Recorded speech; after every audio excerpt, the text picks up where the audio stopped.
Prime Minister, I'd like some advice, please. What do I say? Oh, they really are panicking, aren't they?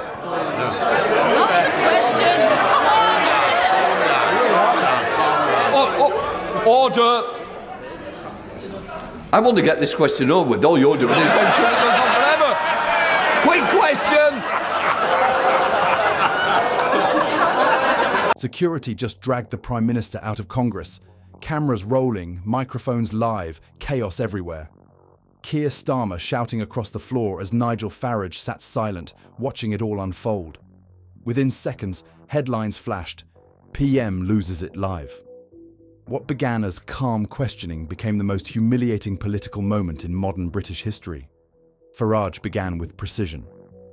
Prime Minister, according to these documents, your office entered informal discussions with Brussels about renewed migration cooperation. Are these reports accurate? His tone was measured, almost surgical. Aides exchanged nervous looks. Starmer didn't respond immediately. Cameras zoomed in. Farage flipped a page. And this memo, signed by your own advisor, suggests an agreement to resettle 12,000 EU asylum applicants in exchange for trade concessions. Do you deny it? Starmer's jaw clenched. These are misrepresentations, he said. But Farage pressed again, voice even. So you are confirming the talks? The Prime Minister leaned forward. I said they are misrepresentations, he repeated, louder this time. The room stirred. Farage looked down at his notes, then backed up. Then please, clarify what exactly was misrepresented. The pressure built. Starmer exhaled sharply, eyes darting toward the cameras. This is grandstanding, he snapped. You're weaponizing half-truths for clout. Farage stayed still. The British people expect clarity, he said. The Prime Minister's voice rose. Don't lecture me on the British people, he shouted, finger stabbing the air. You've spent your life dividing them. The speaker called for calm, but it was too late.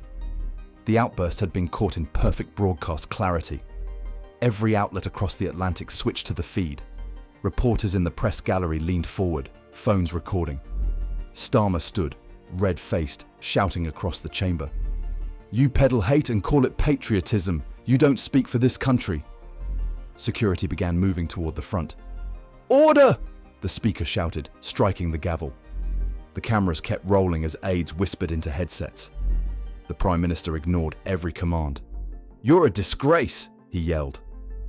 The speaker stood. Prime Minister, you will resume your seat. The crowd gasped. Two officers moved closer. Starmer's microphone cut out, but his voice still carried through the room. Reporters caught fragments. You don't deserve to question me. That chaos was no accident. Hours earlier, Farage had walked into a windowless briefing room surrounded by his advisors. On the table sat one folder marked in bold red, Truth Before Politics. Inside were internal memos from the Home Office, parliamentary ethics notes, and confidential migration data. The goal wasn't debated, it was exposure. Farage's team had planned the confrontation like a military operation. They identified the weak points in Starmer's public record, broken migration pledges, contradictory border statistics, and quiet reversals on asylum policy. Every page in that folder was verified, time-stamped, and cross-referenced. No shouting, Farage had said. Let him implode himself. His advisors warned the tone would be brutal. He'll take the bait, one aide cautioned. Farage's reply was simple. Then the world will see. Cameras were already in position, microphones pre-checked, broadcast rights secured. What followed wasn't an argument, it was demolition under oath. At 11:00 a.m., as the session began, Farage adjusted his tie, nodded once to the speaker, and opened his notes. Across from him, Starmer looked composed but tired. The lights were harsh. The first question landed, factual and pointed. The second followed, sharper. By the third, the Prime Minister's composure cracked. The trap had sprung exactly as planned. Farage's voice stayed even, clinical. Prime Minister, do you acknowledge that migration numbers under your government have reached their highest levels in 40 years? A pause. Cameras focused on Starmer's clenched hands. Are you aware that your administration authorized emergency visas without parliamentary approval? Another pause. A bead of sweat rolled down the Prime Minister's temple. Farage didn't look up from his notes. This isn't rhetoric. These are your documents. When the eruption came, Farage didn't move. He didn't smile or gloat. He waited. His silence amplified Starmer's fury. The meltdown unfolded exactly as predicted. The Prime Minister slammed the table. "I will not be lectured by demagogues hiding behind slogans," he shouted. The Speaker raised his hand for quiet. Farage leaned forward, his tone calm. "These are your own promises, Prime Minister. The people only ask why you broke them." That single line broke whatever restraint remained. Starmer's voice cracked. "You're twisting the truth. You sit here pretending to defend Britain while undermining it every day." The Speaker shouted again. "Order! The Prime Minister will maintain decorum." Starmer ignored him. He kept shouting, words lost under the rising noise. His microphone cut out, but cameras kept rolling. Every expression, every gesture, every flash of fury, captured and broadcast worldwide. The Speaker made the decision rarely seen in modern hearings. The Prime Minister will withdraw from the chamber. The room went silent. Starmer froze, disbelief on his face. Two officers approached. He protested weakly, voice breaking. "You can't be serious." "I am," the Speaker replied. "This chamber will not tolerate disorder." The footage ran unedited across international networks. Britain's leader escorted out of a foreign congressional hearing, head lowered, jaw clenched. The symbolism was devastating. Farage sat unmoved, flipping his folder closed as the Prime Minister disappeared from view. The time the feed ended, social media had erupted. In 10 minutes, Washam's Starmer meltdown hit #1 globally. Farage exposed him followed seconds later. News anchors repeated the scene on loop, Starmer shouting, Farage silent, security moving in. Commentators called it the most humiliating moment in modern British diplomacy. Every major broadcaster switched to live analysis.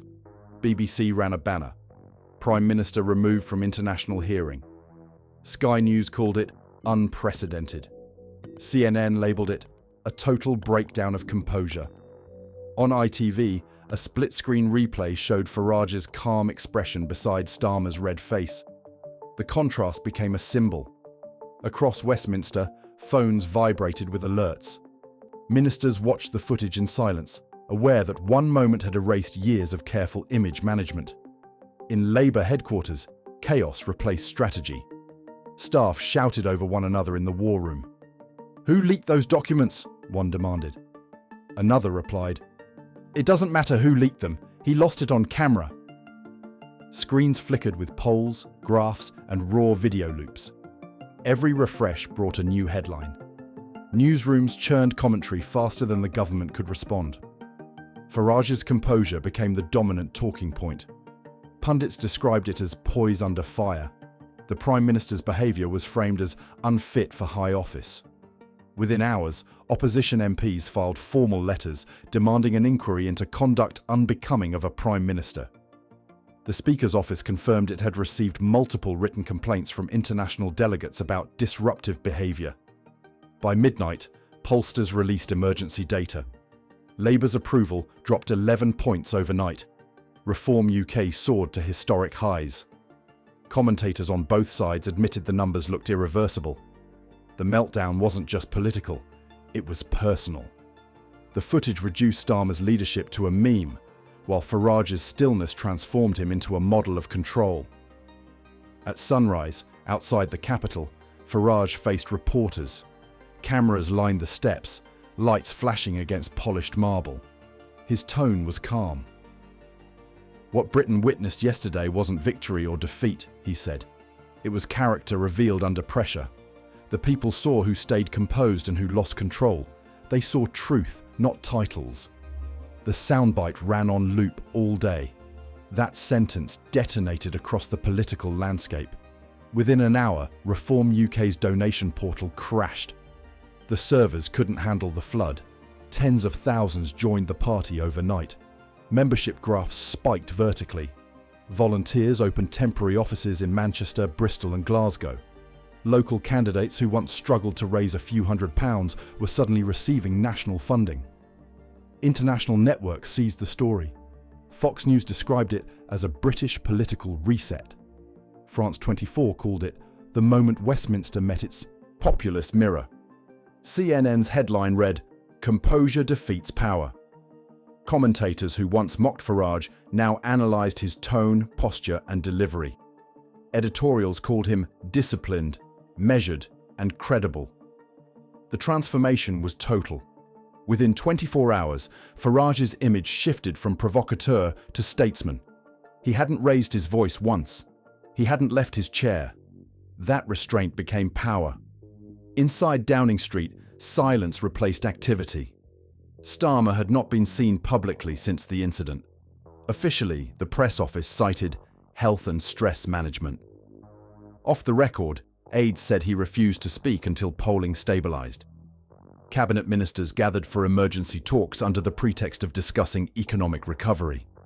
Every journalist in Westminster knew what that meant: succession planning. Home Secretary Yvette Cooper met privately with Rachel Reeves. Angela Rayner's car was spotted entering number 10 through a side gate. Multiple MPs described the atmosphere as the calm before political execution. No one wanted to be the first to move, but everyone was moving. By evening, the crowd outside Downing Street had doubled. Some held signs reading Farage for Britain. Others waved banners that said, "Keep calm, save the Union."